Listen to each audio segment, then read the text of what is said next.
बिस्मिल्लाहिर्रहमानिर्रहीम। अस्सलाम वालेकुम व्यूअर्स, कैसे आप? तो अल्लाह ताला आपको खुश रखे, आबाद रखे, आमीन। आज जी हम बनाने लगे हैं आलू अंडा करी। बहुत मज़े का बन के तैयार होता है। आप इस तरह अगर बनाएंगे तो आपको बहुत ही पसंद आएंगे। चलें इसको बनाना शुरू करते हैं। रेसिपी पसंद आए लाइक करना मत भूलिएगा। और गर्मियों में बेहतरीन एक ऑप्शन है, लंच में, डिनर में, कभी भी आप बना सकते हैं, क्योंकि सब्ज़ियां आजकल बरसात के दिनों में शॉर्ट हैं। तो आप ये अगर मेन्यू में शामिल करेंगे तो हमारे पास बहुत ही अच्छा लंच डिनर ऑप्शन है। चलिए बनाना शुरू करते हैं जी। तो इसके लिए हमें मीडियम साइज़ के 3 आलू चाहिए होंगे और इसको हमने 4-4 पीसेज में कर लिया है और पानी में हमने इनको डिप करके रखना है ताकि काले ना हो। और साथ ही 6 अंडे मैंने बॉईल कर लिए। चलिए इनका मसाला बनाते हैं जी। तो इसके लिए पतीली में आधा कप घी डाल देंगे। अगर आपको आलू या अंडे बढ़ाना है तो आप फिर मसाला भी बढ़ा सकते हैं, घी भी आप ज़्यादा इस्तेमाल करें, ऑयल घी जो भी। घी गर्म हो गया। एक मीडियम साइज़ की प्याज है जिसको मैंने चॉपर में चॉप कर लिया, हैंड चॉपर में। आप चाहें तो बारीक काट के भी डाल सकते हैं या फिर पेस्ट बना के भी डाल सकते हैं। इसमें अब एक तेज़पत्ता और एक बड़ी इलायची डालेंगे। इससे क्या होगा कि आलू में थोड़ा अच्छा टेस्ट आएगा, खुशबूदार मसाला बनेगा हमारा। बड़ी इलायची का बहुत ही अच्छा टेस्ट आता है, मुझे बहुत पसंद है। अभी 3 से 4 मिनट हमें प्याज फ्राई करते हुए हैं। आलू इसमें मैं डाल दूँगी।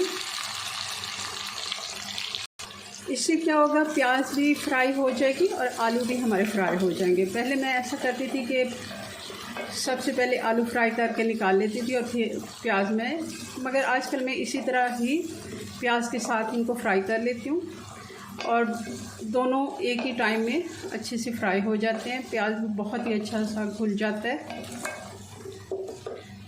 और टेस्ट में बिल्कुल वैसे लगेंगे जैसे हमने आलू फ्राई किए हैं, बल्कि ये फ्राई भी हो रहे हैं। कम टाइम में खाना बनाना ये भी एक आर्ट है, क्योंकि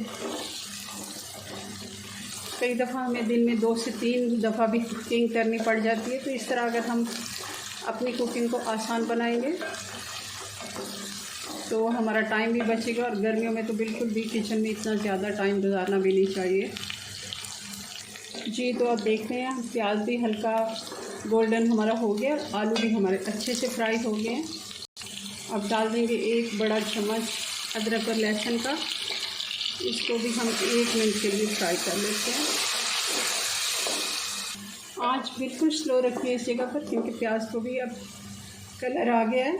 अब हम इस जगह पे डाल देंगे ये 2 बड़े टमाटर हैं और ये फ्रीज़ किए हुए टमाटर हैं। अगर आपके पास ताज़ा टमाटर हैं, लाल वाले हैं, तो वैसे ही छील के डाल दीजिएगा। और अगर थोड़े सख्त वाले आजकल टमाटर आ रहे हैं, बरसात के दिनों में सब्ज़ियाँ थोड़ी शॉर्ट हो जाती हैं, तो सख्त वाले टमाटर कई दफ़ा आ जाते हैं, तो उनको आप ग्राइंड करके डालिए। इस तरह हमारा टाइम बच जाता है और इससे शोरबा मसाला बहुत अच्छा बनता है। और फ्रीज़ किए हुए टमाटर बहुत आसान है, आप उनको फ़ौरन निकाल के आप छुरी से उसको छील लें और उनको कुंडी में थोड़ा सा कूट लें और बेहतरीन ये पेस्ट तैयार हो जाता है। ये भी एक टिप है जो मैं अक्सर इस्तेमाल करती हूँ। इस तरह करके कई दफ़ा पके हुए टमाटर आते हैं तो आप फ्रीज़ कर लिया करें और वो ख़राब भी नहीं होते ज़्यादा टाइम के लिए। अब मसाले डाल देते हैं। आधा टीस्पून मैं इसमें हल्दी पाउडर डालूँगी, 1 टीस्पून लाल मिर्च पाउडर, नमक भी 1 टीस्पून, धनिया 1 टेबलस्पून।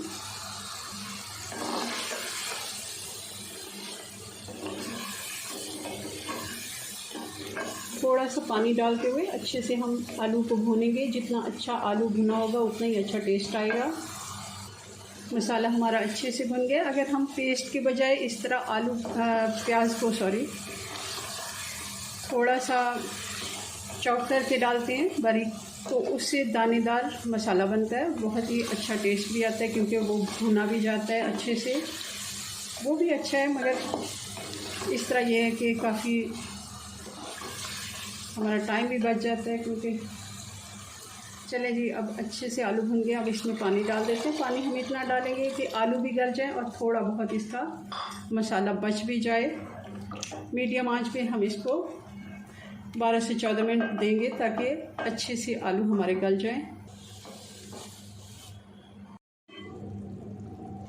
हल्की आंच पे पकते हुए आलूओं को 10 से 12 मिनट हो गए और मैंने चेक किया आलू हमारे अच्छे से गल गए हैं।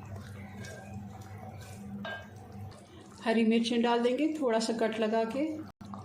अंडे हमने इस तरह छुरी से 4 से 5 इसको कट लगा देने ताकि इसमें मसाला अच्छे से जज्ब हो सके और सारे अंडे हम ऐसे डाल देंगे। एक दफ़ा हल्के हाथ से मिक्स कर लेंगे और इसको हम 4 से 5 मिनट के लिए ऐसे ही ढक्कन लगा के हल्की आंच पे छोड़ देंगे ताकि मसाला अच्छे से जज्ब हो जाए। चलें जी, अब इसमें गरम मसाला डाल देंगे और थोड़ी सी काली मिर्च का पाउडर डालेंगे। बहुत ही अच्छा टेस्ट आता है इससे जी। तो ये हमारा आलू अंडा करी बन के तैयार है। बहुत ही मज़े का बनता है और आसान तरीके से बन जाता है। चलें जी, अपनी दुआ में याद रखें। मिलते हैं नेक्स्ट वीडियो में नई रेसिपी साथ। तब तक के लिए अल्लाह हाफिज़।